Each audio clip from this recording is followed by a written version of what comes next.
नमस्कार माझ्या सर्वांना, मी शिवानी. गावाकडच्या स्वादमध्ये आपलं खूप खूप मनापासून स्वागत आहे. तर आज मी तुमच्यासोबत शेअर करत आहे शेगावची कचोरीची रेसिपी. ज्या प्रकारे गजानन महाराज शेगावचे हे प्रसिद्ध आहे, त्याच प्रकारे आपल्याला तिथली जी कचोरी असते शेगावची, ती त्या नावाने ओळखली जाते, शेगावची कचोरी म्हणून. आणि त्या कचोरीचा मसाला हा थोडासा ड्राय असते. तो मसाला परफेक्ट बनला की बरोबर कचोरीसुद्धा टेस्टी आणि मस्त अशी खुसखुशीत वाटते. चला तर सुरू करूया आजची रेसिपी. त्यासाठी आपल्याला एका भांड्यामध्ये 2 कप मैदा घ्यायचा आहे. त्यामध्ये थोडंसं मी चवीनुसार मीठ टाकलेलं आहे, सोबतच अजवाईन टाकलेलं आहे. अजवाईन टाकणं अगदी ऑप्शनल आहे. नंतर त्यामध्ये 2 ते 3 चमच आपल्याला तेल किंवा तूप टाकायचं आहे. मी तेलाचा वापर केलेला आहे, तुम्ही तूपसुद्धा टाकू शकता. नंतर तो छानपैकी असा आपल्याला मैद्याला लावून घ्यायचा आहे आणि हलक्या हाताने त्याची मूठ तयार होते की नाही होत ते चेक करायचं आहे. मूठ बरोबर तयार होत असेल की त्यामध्ये थोडं थोडं करून पाणी टाकायचं आणि त्याचा असा सेमी सॉफ्ट असा डो तयार करून घ्यायचा आहे. डोसुद्धा तयार झालेला आहे, तर याला मी 10 मिनटं रेस्ट करायला ठेवते आणि जी मसाल्याची तयारी आहे ना ती करायला घेते. तर काय करायचं आहे, एका मिक्सरच्या पॉटमध्ये आपल्याला 1 चम्मच जिरं, 1 चम्मच धनिया, 1 चम्मच सोप हा दरदरासा आपल्याला वाटून घ्यायचा आहे. हा ड्राय मसाला आहे. हा मसाला मेन म्हणजे तर त्या कचोरीमध्ये एक मेन इन्ग्रेडियंट असल्यासारखा आहे. सोबतच आणखी एक मसाला आहे जो मी आता समोर दाखवते, म्हणजे बेसन. हे दालियाचं बेसन आपल्याला तयार करून घ्यायचं आहे. नेहमी आपण कचोरी बनवतो त्यामध्ये कांदा वगैरे आणि आलूचा वगैरे जास्त प्रमाणामध्ये मटरचासुद्धा वापर केला जातो, मटरचा. तर हे बनवतो, बट यामध्ये काय आहे की दालियाचा वापर करून आपल्याला हा मसाला तयार करून घ्यायचा आहे. तर दालियाचं बेसन तयार झालं की त्यालासुद्धा साईडला ठेवून द्यायचं आणि नंतर त्याच पॉटमध्ये आपल्याला अद्रक, लसूण, मिरची सोबतच कोथिंबीर याचासुद्धा पेस्ट तयार करून घ्यायचा आहे. आता सगळं काही तयार झालेलं आहे, तर आपल्याला याचा मसाला तयार करून घ्यायचा आहे, म्हणजे स्टफिंग कशी करायची ते बनवायचे आहे. तर कढाईमध्ये 3 ते 4 चम्मच मी तेल टाकलं आहे आणि त्यामध्ये जिरं व थोडीशी हिंग टाकून जो बनवलेला मसाला आहे सुरुवातीला ड्राय मसाला तो टाकायचा आहे आणि छानपैकी असा तेलामध्ये परतवून घ्यायचा आहे. हा मसाल्याचा जो सुगंध असते ना तो पूर्ण किचनमध्ये तुमचा दरवळायला लागेल आणि छानपैकी असे याची जी कचोरीची फ्लेवर असते ना ती सुद्धा छान येईल.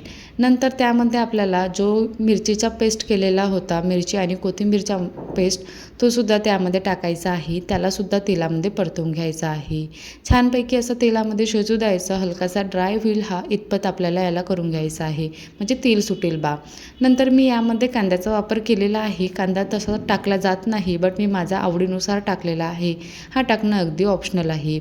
कांदा छानपैकी असा तेलामध्ये आणि मसाल्यामध्ये मऊसर होईल बा इतपत आपल्याला याला शिजवून घ्यायचं आहे. नंतर काही बेसिक मसाले टाकायचे आहे आणि गॅसची फ्लेम ही लो ठेवायची ह्या स्टेजवर मसाले टाकताना. तर यामध्ये मी थोडीशी हळद, जिरा पावडर, धनिया पावडर, गरम मसाला, आमचूर पावडर, सोबतच लाल तिखट टाकलेलं आहे थोडंसं अर्धा चम्मच आणि चवीनुसार मीठ टाकायचं आणि छानपैकी असं मिक्स करून घ्यायचं आहे. मिक्स करून झाल्यानंतर आपल्याला जे बनवलेलं दालियाचं बेसन आहे ते त्यामध्ये टाकायचं. सुरुवातीला गॅसची फ्लेम ही लोच ठेवायची. एकूण इकडे जेवढी पण आपण प्रोसेस करूया त्यामध्ये गॅसची फ्लेम ही लोच ठेवायची आहे. मसाला छानपैकी तेलामध्ये झाला की नंतर त्यामध्ये जे दालियाचं बेसन आहे ते टाकलेलं आहे. तर त्यालासुद्धा थोडं थोडं करून टाकलं मी. सुरुवातीला पूर्ण एकसाथ नाही टाकलं, कारण की बरोबर मसाल्यामध्ये ॲडजस्ट होते की नाही होत हे चेक करत आपल्याला तो मसाला टाकायचा आहे. मी अंदाजी घेतलं होतं 1 कपच्या जवळपास, म्हणून मी थोडं थोडं करून टाकलं होतं. मी पूर्ण याचा वापर झालेला आहे. नंतर मिक्स करून झाल्यानंतर आपल्याला याला थोडासा पाण्याचा चिटकारा मारायचा आहे, जेणेकरून छानपैकी असा मऊसर तयार होईल बा यासाठी.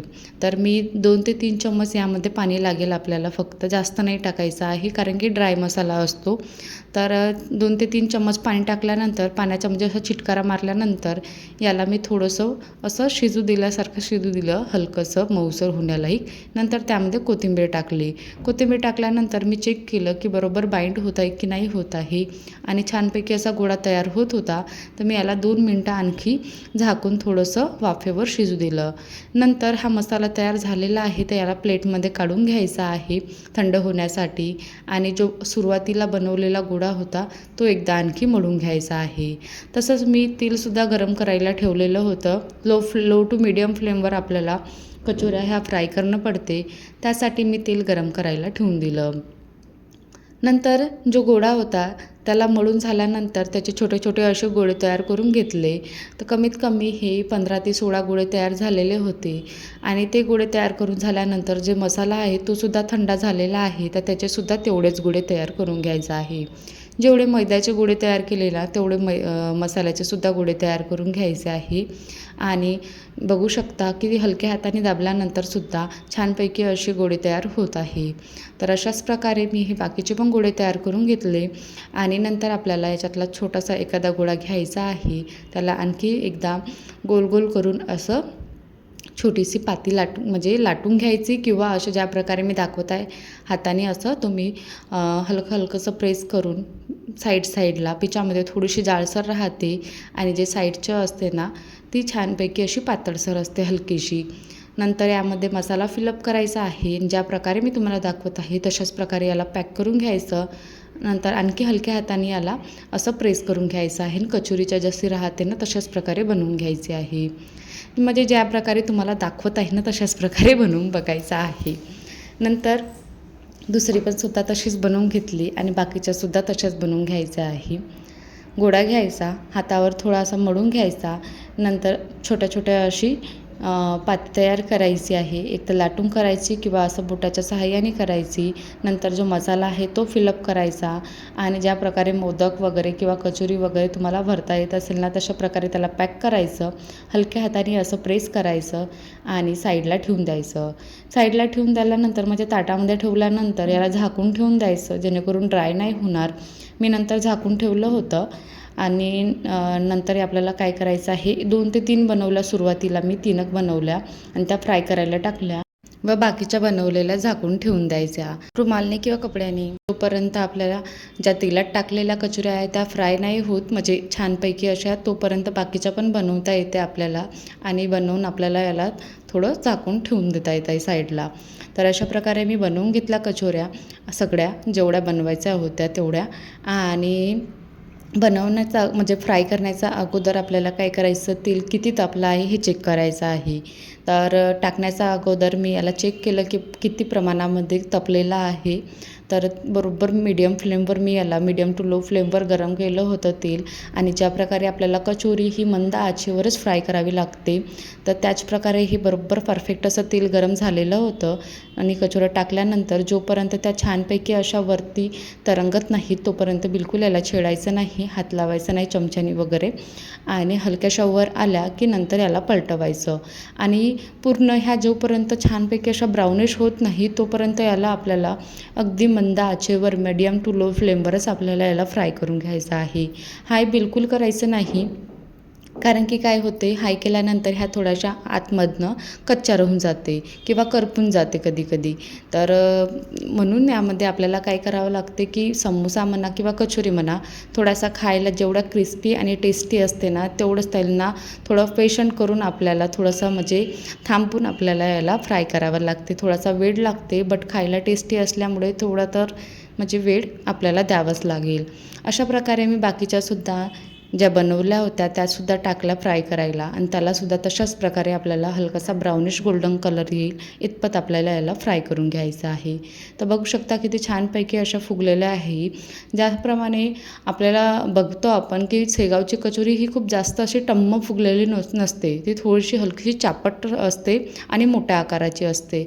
तर मी मोठ्या आकाराच्या तर नाही बनवल्या, छोट्याच बनवल्या, बट छान अशा बनलेल्या होत्या क्रिस्पी. आणि सोबतच मी यामध्ये मिरच्यासुद्धा फ्राय करून घेतल्यानंतर, मग तुम्हाला माहिती आहे माझ्या घरी जास्त म्हणजे मिरच्या आवडतात, म्हणजे स्पायसी आवडते खायला. तर अशा प्रकारे मी बाकीच्या पण बनवून घेतलेल्या आहे. बघू शकता किती छानपैकी अशा झालेल्या आहे. आणि तुम्हाला मी फोडूनसुद्धा दाखवते की किती छानपैकी अशी क्रिस्पीनेस आली आहे. आणि जो मसाला आतमध्ये फिलअप केला होता तो सुद्धा किती छानपैकी असा फिलअप झालेला आहे. अतिशय टेस्टी वाटते. यामध्ये फक्त हा मसाला जो असते ना तो मेन इन्ग्रेडियंट असते. म्हणजे याचा मसाला जो असते शेगावच्या कचोरीचा मसाला हा थोडासा बाकीच्या कचोऱ्यापेक्षा वेगळा असते. तर बघू शकता किती छानपैकी अशी क्रिस्पी आहे आणि मसालासुद्धा छानपैकी असा भरलेला आहे. आणि अशा प्रकारे ही शेगावची कचोरीची रेसिपी तयार झालेली आहे. तर यामध्ये मी नंतर काही कचोऱ्या फोडून त्यामध्ये इमलीची चटणी सोबतच हिरवी चटणी आणि थोडंसं शेव टाकून याला गार्निश केलं. आणि तुम्हाला ज्या प्रकारे आवडत असेल ना, आणखी अदर चटण्या वगैरे बनवून तुम्ही याला खाऊ शकता आणि एन्जॉय करू शकता.